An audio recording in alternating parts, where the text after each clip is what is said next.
following Series 68, we got know your spouse, who you are dating, engaged to, divorced to, especially if you're involved with a non-believer, or for the non-believers, a believer. Yes, you want to look out for the interests of others, and you can't forget about yourself, especially if you're married. Remember, you're one flesh. If you're a non-believer, expect males and females for the matter who are believers to maybe come off attractive to your believing husband or wife. They may have qualities that they want you to have. They may want you to be around them, learn from them, pick up some of their habits. Also, you may even get judged, and things you want hidden within a relationship may be exposed and possibly even talked about by your spouse, like in verse 25.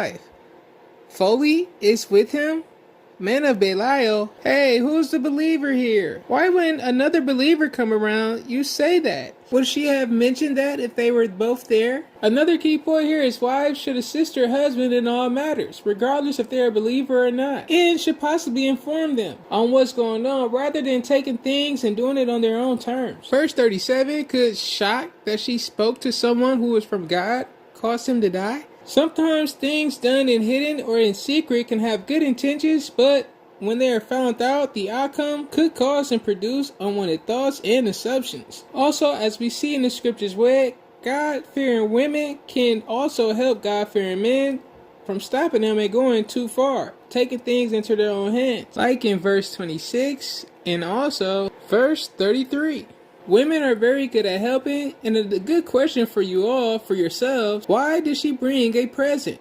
How does that affect things? Verses 25 to 31 has some good qualities for a good wife. Asking for forgiveness is just one example. Another key point here for women is that males who are attracted to you will go out their way to find out things about you. Like here in verse 39, and David heard that Nabal was dead, and he said, blessed be. And as we go down, and David sent and spoke to Abigail to take her as his wife. Do you think David has something to do with this? And a good question for you all, if you have been paying attention to the divorce and what God has to say about it. And divorce, I mean the divorce series. If your husband or wife died and you're still alive, can you remarry?